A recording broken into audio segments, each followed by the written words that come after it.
wondered how you become a radio presenter? Well, this morning we talked to John B Tannen from Mansfield 103.2 and he gives us the rundown. Yes, I'm John B Tannen and we're here in Studio 1 at Mansfield 103.2. 103.2. So, I've just finished the breakfast show. It's been a very, very busy show this morning. Lots of calls, lots of emails. And I'm mentally exhausted now. How long have you been at it then? I started radio in 2004, community radio.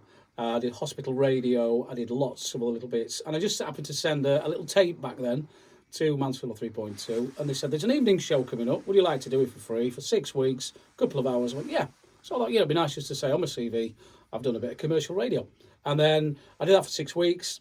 And suddenly somebody was off, said, well, can you stand in for a show? And I did another show and another show. Somebody left in an afternoon, so I did that for a while. And then about 6 months down the line, I got an evening show for about 2 years. Paid or non-paid? Paid this time. So it took me a good 8 months before I started to earn a little bit of money at it. Is it difficult to get into? It's not difficult to get into, but if you start at the bottom, like, you're doing community radio, hospital radio, get the grounding, get to know the basics of radio, and then go out and sort of send your CV, whatever you do electronically now, to various radio stations. So talk us through the early days then. Hospital radio, what did you do there? Where did you go? Hospital radio, I went to King's Mill. It's called Millside Hospital Radio. It was a brilliant, brilliant place to start with. A lot of young presenters start there, whether they like the technical stuff, behind the scenes, or whether they like the presenting side. There's lots of jobs in radio, not just sat here behind the microphone talking. There's the technical stuff, performing like adverts and voiceovers and mixing the music. There's a lot. If you like your music, you like a DJ, you like the mixing side of stuff. Me, I'm not very technical. I'm more talk. Well, nothing's changed there, then, has it? Eh? How long have we known each other? Oh, my word. Well, I think we met in the early 90s. We ended up rehearsing in a pantomime and we did a run for about 6 or 8 weeks at the Palace Theatre in Newark, which was brilliant. And it was Dick Whittington. It was. Port and Lemon. Do you remember? Lemon, yeah. Falling downstairs, doing handsprings. I can't do that now. I'm far too old for that. But you are still doing it. That's well, technically, yeah. So apart from radio, I do feature in a few TV and films as a professional stuntman, but we'll save that. Yeah, I like the way you just sit there and just throw it in. Let's just throw a couple of names in, yeah? Go on then. Biggest names you've ever worked with? Robert Pattinson, Will Ferrell, Angelina Jolie. Other than that, very little with my life. Jackie Chan. Really? Yes. It's incredible, isn't it? It's amazing that I think, where I sit in my humble house and from this area, 1 minute, I'm in Studio 1 in Mansfield talking and saying good morning. Next minute, I'm headed off to London and I'm on a Hollywood film. It's crazy. It's mental. You're right. That's for another time because we can get right in depth with that one. But back to 103.2. It's... I love radio. You never know what you're going to say. You never know what's going to happen. I base my show on what's happened the night before. I love whether I've seen something on telly, the wife said something, the grandchildren, the dog's done something, my neighbours, and it's all about true life. And nothing funnier than actually true life incidents. Sometimes a little slightly embellished, but this has happened to me on the way to work. Forgot my keys. I dropped £1 down the drain the other day, which was quite amusing. Not to me, because I wanted some chocolate. That was the only bit of change I had on. Rolled out, straight up. And that was the story. And people thought, it's happened to me. That's actually a clever way of doing things because preparation is minimal. Yeah. Yeah. That is clever. Another thing I have is right at the side of me there. This. What's the old newspaper. Is it what? It's an old newspaper. Yeah. I use that sometimes because there's funny stories in there. Usually about celebrities, how ridiculous they are, what they talk about on their Instas and, their social medias. Which is absolutely ridiculous. I just got up, had breakfast, went to radio, went home, walked dog. That's me. What have you read this morning about a celebrity? Celebrities this morning, we've been reading about Sir David Jason celebrating his 83rd birthday. Still active, still flying helicopters. Is he? Seriously? Yes. No, you wouldn't give him that, would you? Know, mind you, he's a millionaire now, isn't he? Yeah. Well, he did say many years ago he would be a millionaire one day. A million, isn't it? Yeah, something like that, plus.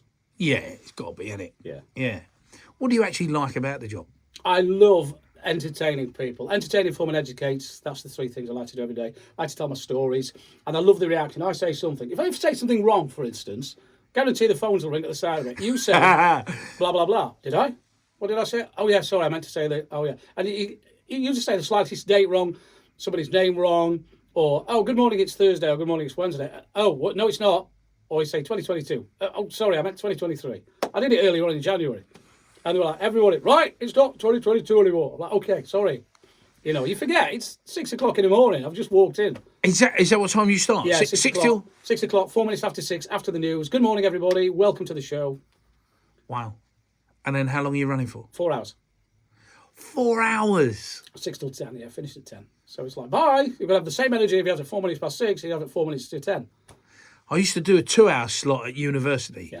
Because I majored in radio and I loved it, like you. I mean, for me, it's the storytelling and, It is. you know what I mean? You're getting into people's lives. You've got to paint a picture. You've got to think, somebody's in that car going to work. How can I make them laugh? Somebody's at work. They've been stood there like 3 hours already. How can I make them smile? How can they relate to, oh, coming up at the weekend? Tomorrow, which we're filming now, tomorrow is Friday, which we have full Monty Friday. 8 o'clock, I play hot stuff and people in the cars at home doing that silly little dance.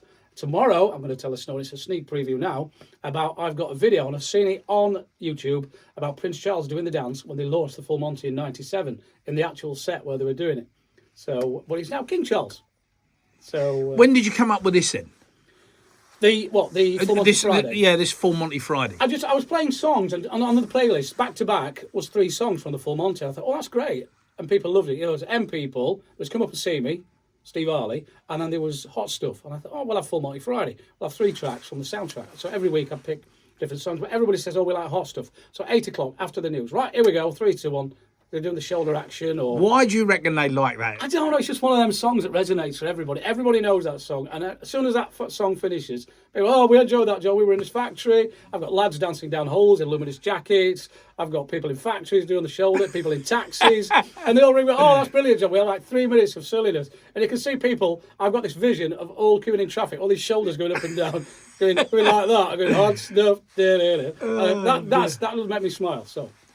So how many people actually work for 103.2? Well, we've got presenters from 6 till 6. So there's myself, and there's the mid-morning presenter, and then there's the afternoon presenter. We've got evening presenters on various shows.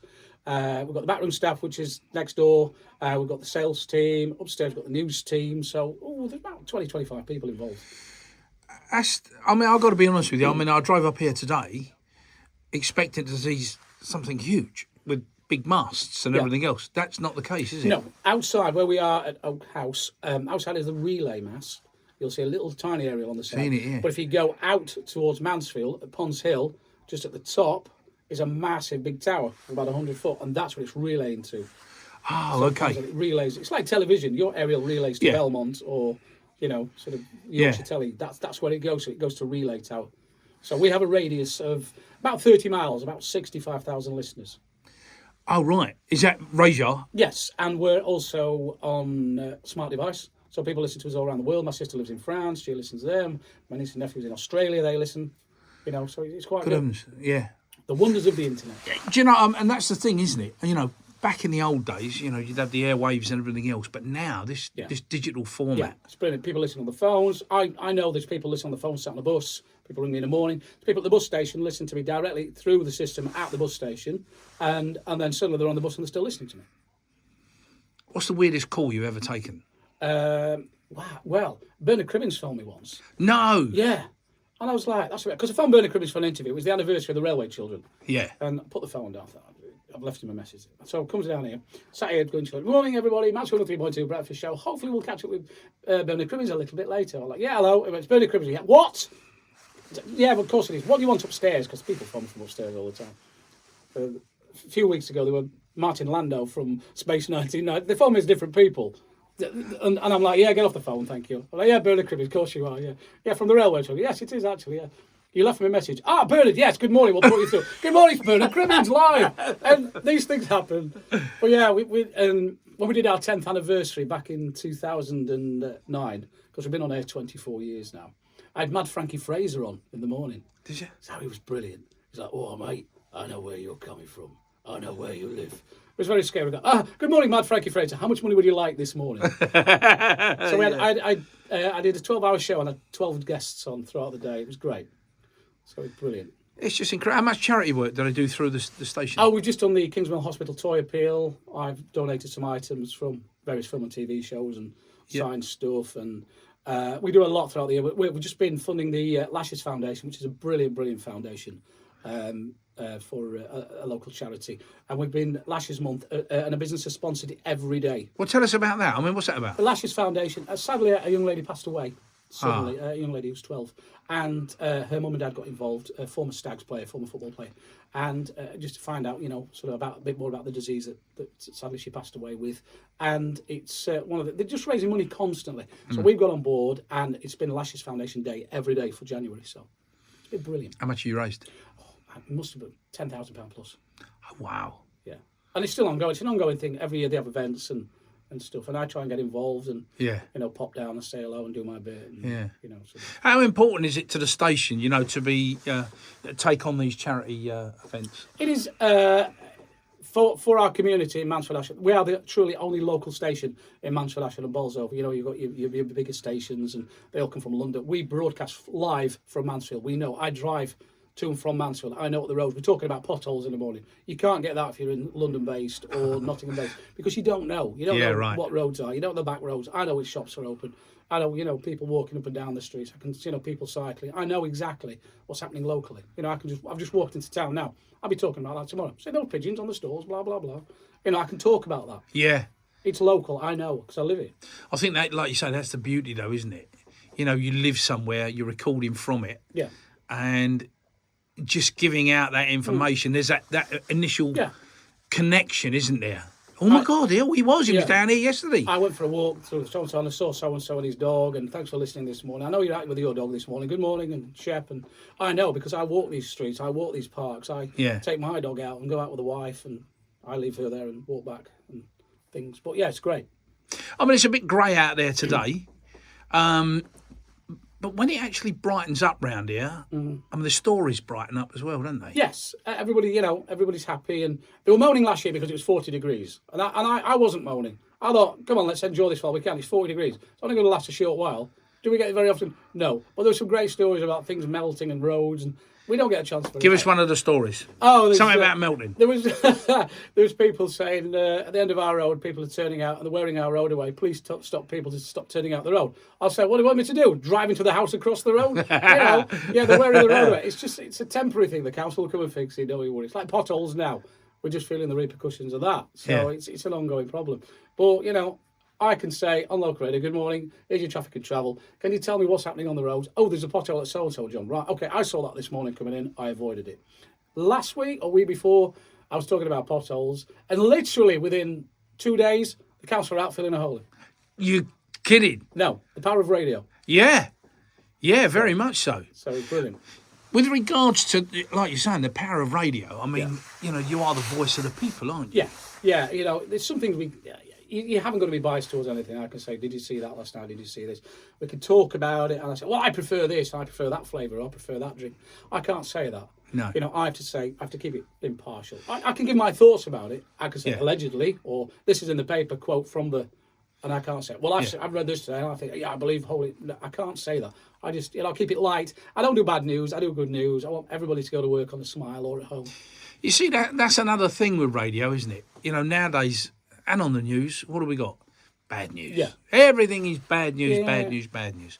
So, why have another station, that's giving that out when you can tune into 103.2? I was here during the pandemic on my own, and I didn't see a soul for literally 2.5 years.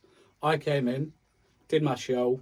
Thank you very much. I left. I was speaking to other presenters, Zoom calls, phone calls. I never saw anybody. This building was on lockdown. I came in, did my job, I went home. Washed my hands, out the building.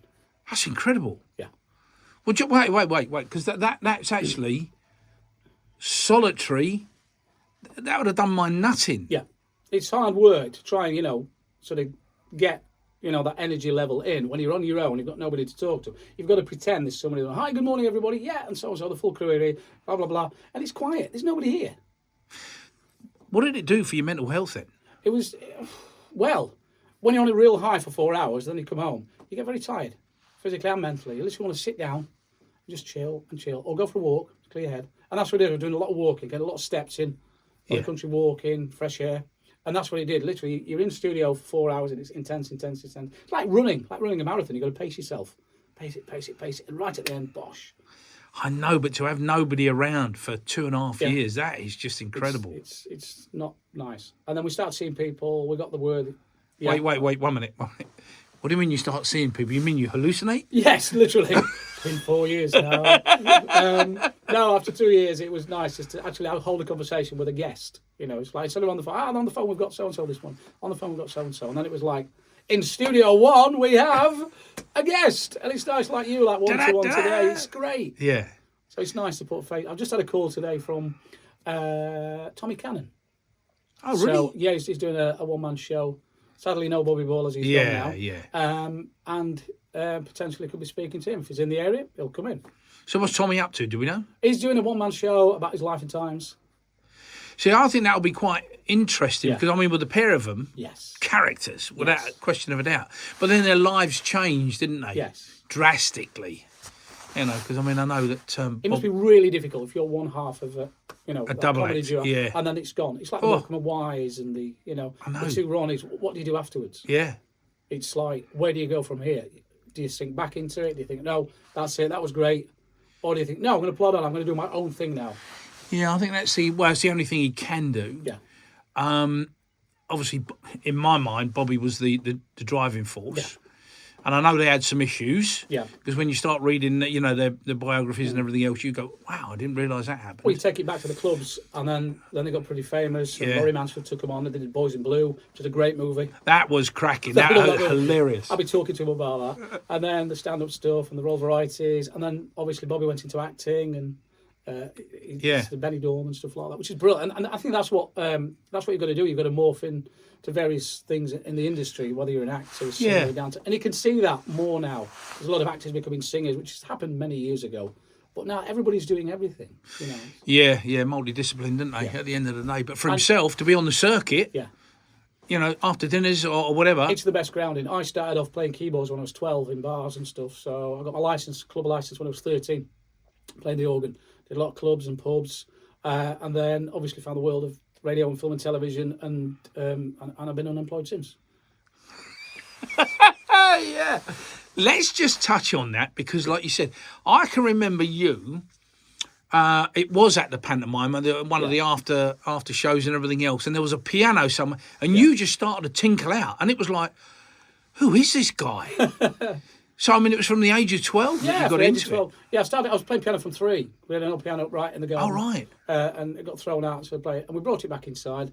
I started doing that. Not only was I playing the piano, but I was jumping from the piano onto the settee, so I was sort of multitasking, even at 5 and 6. My mother always used to shout at me, either get on it or play it.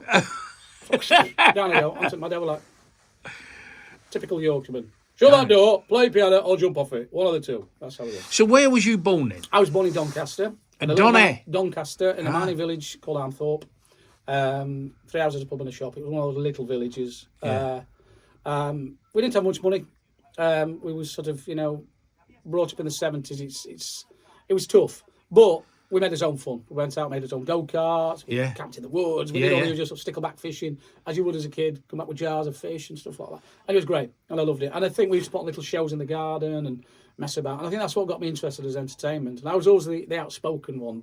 Was you? They were always like, no, I'll do the show. No. Got the old jazz hands at 6 and stuff like that. But I didn't know what to do. I didn't know which direction it was going to go in. Yeah. I went to school. Unfortunately, as a teenager, my mother passed away. And it sort of altered my way of looking. I had to go out to work. I had to earn a living. Right. Didn't really think about anything else. But I was reading books on stunt work at school and how to become a stuntman. Way back then? Way back then. At 14, I did my project on a stuntman called Eddie Powell, To the Devil a Daughter. And it was about a fire stunt he did in a film, how they prepared it, how they did it. And I was like, oh, that's brilliant, that. And I thought, oh, I might become a stuntman one day, but never mind, not really bothered. And then I did a Shakespeare play for the very first time, just some fencing, did a little fall off, and the teacher, the English teacher, said, oh, you're pretty good at that. Why don't you become a full-time stuntman? I went, not really bothered, mate. You're kidding. No, I said, what? Why don't I become a stuntman? I said, well, you're very good. You can fence, you can fall down. The art of a stuntman is performing a stunt more than once. Anybody can do a stunt once. You've got to perform it 2 or 3 times from different angles. I thought, yeah, go on then. So I read up about it. He says, yeah, it's pretty good pay. You're going to travel a lot and you're going to meet loads of girls. And at that point, I went, girls? I'd gone. I'd be like, I'm bothered about pay.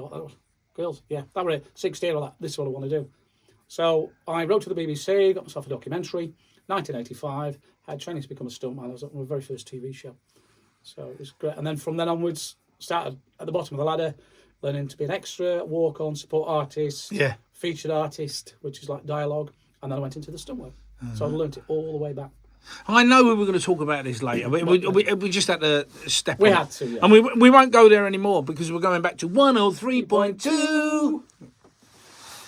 What was on today's show? Today's show, we talked about the news, about what we're going to do at the weekend. We'll get to Thursday, Friday. It's like what we're going to do at the weekend. Yeah. I've got the grandchildren, so we're going to plan all sorts of silly stuff. And usually in we have paddling pools. We have like messy play outside. We do food fights, which is great. We love food fights. Squirty creams, beans, the entire shebang. We'll make a mess of the garden. The birds eat it all. Or we go to indoor play, down about, or trampolines. Because silly Grandad, as I'm referred to, who bounces about a lot and falls over a lot. So let me ask you a question, right? When you go down to this bounce about thing, other kids, I can just see it. Other kids in awe of an old man flying through the air and somersaulting. Well, it's really funny because I act all doddery at first, and then I'm like, oh yeah, I can't go on there. I've got a bad back. And then I go up to like the top platform and I just go, ah! And I do like a foot and stand up. Go, yeah, I'm all right now. I find my back's gone in. Oh gosh, and then I'm doing I could just see that. Front flips and back flips and that. And with my 4-year-old granddaughter, it's like, again, Grandad, I'm bouncing backwards and forward. Oh dear. It's called kinesthetic sense. People have got it. Or not. Yeah. It's kinesthetic sense. You know where you are when upside down. Olivia, our oldest, she has got kinesthetic sense. Our Florrie has no kinesthetic sense whatsoever. She's struggling riding bikes and things. But Florrie will learn that. Olivia, she's on them swing cycles. She's doing that. She's inline roller skating at 4. Wow. She's doing trampolining. She's got it. Hereditary from her granddad. Genetics. Yeah. Need it, don't you? Yeah. Always helps. Well, it does in your profession. Yeah, true, yeah. What skills do we need to become a radio presenter? A radio presenter, you've got to be outgoing, of course. No point having a miserable radio presenter, is it? Good morning. This is the news. Can't be monotone either. Hello. You're like a cartoon. Hello, this is the news. You'd be like Boise, wouldn't you? Here's the weather. No, it's well, you can do. I had no formal qualifications whatsoever. I literally went into the local stations, the community stations, learnt about editing, learnt about how to put a show together. There's always something happening in your community on local radio, but you can go in and do a little course, a little editing course and stuff like that. And then just if it's for you, you find your little niche. I like presenting. I like doing shows. I don't like doing music. I'm not very good at putting adverts together or tech. If anything happens, this morning I had a little thing come up on the system, a little tech thing. I didn't know what to do, so I had to phone a tech guy. How do I press that off? I know nothing. Yeah, he can't present a show. Right. Yeah. Collaboration. I do that. I do the talky bits. He'll come in and go click, click, click. Yeah, we'll sort it out, my free mate. Yeah. Now, I noticed on this chair there is a vinyl. Yes. Do we still have a vinyl set here? Back in 1999, we used to have vinyl at the side. So we've kept the collection upstairs. So it's in Studio Boss's office. So all the vinyl is upstairs. So if we do ever return, we've even got behind us mini discs, which is a blast from the past, and CDs, just in case system crashes. Because electronics are electronics, and that's what they do. Yeah, I visited a radio station when I was doing my dissertation at uni. Yeah. Back in, when was it? 99. Yeah, finished there in 2000. No, it was in 2000. Yeah, it was in 2000. Mm-hmm. But anyway, I went across to America and I went down to the local radio station, yeah. Oh, my gosh, it was like walking back to the 70s. It was floor to ceiling with CDs, cassettes and vinyl, and it was amazing. Well, they're a proper, hi, how you doing, presenter? They were really out there. I'll still get little messages from them. Brilliant. Now, I mean, they raise an awful lot of money, yeah. With the stuff that they do. But just listening to that crackle, don't know, it sent a little shiver down me because I was like, "You're still using this? Where's the digital?" And they went, "No, that's not happening." I'd love to do that. We've got our 25th anniversary next year. We might do something like that. But I'd love to do a 12-hour show, a 24-hour show. Who knows? I did a 12-hour show before. Are you kidding? Yeah, 6 till 6. I did the late breakfast show. Oh. Yeah, I've done 12 hours of talking. Imagine that, me 12 hours talking. Oh man, that would be It's what, literally 3 regular breakfast- guests. Yeah, 3 breakfast shows in one. Cool. So technically you have to prep for 3 breakfast shows. So, but I have people coming in all the time, in and out, and Yeah. lots of drink and cake and stuff. Not alcoholic, by the way. No, of course not. Not on radio. No. Maybe a little sip of champagne at midday, but other than that, Darling, there's only the one for bubbles. me, Bollinger RD. But there you go. Anyway, So let's just talk about that. Yeah. So 3 shows. 3 shows. What did you prep? How did you prep? Well, it's basically like you have to do 3 lots of prep, like 3 lots of shows. I do a little bit of prep on shows. So that this is roughly my show prep. That was Thursdays. It's all there. Look, just like basically the weather, the general knowledge quiz, connections quiz, mystery voices, best of the best, which is like a competition of the best song of the day. Yeah. Tannen's trivia, a question, we've got sticker spots, we give some money away. So little ideas like that. And then I've got like little scribblings when people phone me up and stuff like that. I'll give mentions to people and I'll just write something down. I'll write an idea. That was funny. Somebody just said that. Like, I've just been out and fell down a hole in this road. Just watch out for that. And that's, man down. Is he still there? Yeah. So just step over him. Yeah, but 3 shows. Yeah, that's some going. Has anyone else in the company done that? No. I've done it. I used to do late nights. I used to do 8 till midnight.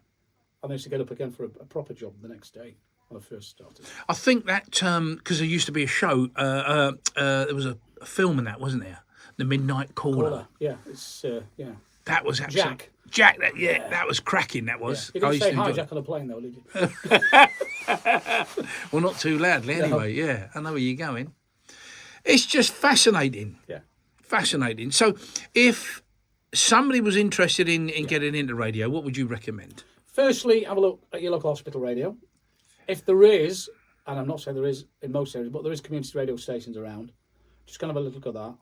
Don't go for the pirate radio option because, you're going to get arrested and thrown in jail. Right. Just look for community radio, hospital. Hospital radio is a brilliant grounding. Most big presenters, the big presenters of the day, all started in local radio through hospital radio. And what did you enjoy about the hospital radio? I loved it. Again, it was like, it was limited audience. So if you made a mistake, you don't really care. It's no pressure. It's not like 65,000 people are going to look down at you at the moment. You sort of had time to play. If it worked, it worked. If you said something, you got a couple of people phoning during the night. That was brilliant. If I got 3 people a night phoning, I was quite happy. So, 3 people, bless. Yeah. Well, I've got, as you can see to the right of me, I've got 12 phone lines. Yeah. So I've got 12 phone lines flashing every day. I'm constantly going through it. So there must be more than 12 people phoning. So I'm constantly going through it all the time. And it's just me in Studio One. I like to answer the calls. I don't like anybody in there like an assistant because it's impersonal. Right, I was just going to ask you about that because, on some of the radio stations that I've been in, they are. Somebody else is feeding them through. I don't like that. I like, hello, it's me, good morning. Yeah, sorry, what was that? Yeah, all right, I'll say that for you. Thank you very much. Next caller. Hello, Mansfield 3.2. And it's me talking to them. It's a one-to-one. Yeah. I don't want a message to, can you say hello to so-and-so in so-and-so? No, it's like, you've just phoned me. Yeah. Oh, you're at so-and-so this morning. Yeah, happy birthday. And so you've got the dog in the car. I can hear that. And they wouldn't have noticed that in the other studio. Right. They'd have just gone, happy birthday, love from, end of. I'd have noticed that the dog was in, even said happy birthday. And that's it's personal. That's another level, that is, isn't it? Yeah. And I'm observant as well. If I go shopping at the local supermarket and I see some of my listeners, I don't shout, hey, mate, all right. And then the next day I say, Monday, so-and-so in shopping at the weekend. Oh, you see you buying the same bread as me then. And then I imagine them at home go, see, the face for radio. Yeah. I'm like a ninja when I go shopping. Nobody knows who I am. Oh dear. I can imagine you at the checkout. Yeah, them nuts you've had in there, aren't they? Yeah. Oh dear. I see you bought some, really? Night in, eh? Yeah. So from what age would you recommend them getting into radio? Well, we had at Millside from 16 plus. Yeah. All right. Is that legal age? Can they come in any younger? Technically, I think it's 16 plus. But if you're like friends of friends, and I'm sure there's ways and means, and they can come along to outside broadcasting events and just talk. If there's an outside event and there's a radio station, just talk to them. How can I get involved? Yeah, I suppose the other way of doing it is to do self-tapes. Self-tapes, yeah. Yeah, you could do that. You can say, hello, I'm so-and-so, and I'm interested in doing this. Put yourself a little, demo together and just send it. Yeah, them demos, yeah. Yeah, once I'd done my stuff here at the hospital, not here, at the hospital radio and the other place, I just sent my little best bits. I even sent them on the tape, and then I Right. put onto a CD. I found the CD was brilliant. You know, I think my first thing I ever sent out was a piece of music about indoor hang gliding. It was a What? we had an imaginary indoor hang gliding competition Oh, between right, two okay. presenters. And people really were phoning and saying, "I really indoor, yeah, I do it all the time." Hang on a minute, let me undo the harness. Yeah. What? And I'm down. You've got to create that image. You know, Yeah, you yeah. could be anywhere in the world.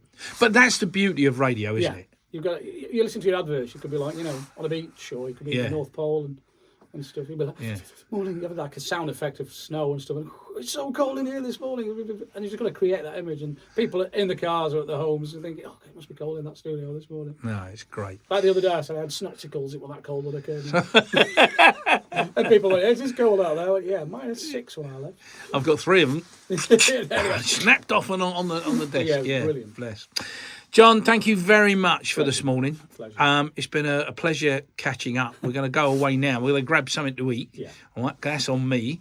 And we're going to do some more catching up for another show. Brilliant. Well, good luck, and you know, to everybody, and thank you very much for coming to talk to me. No, thank you for 103.2. Great. Cheers. All right.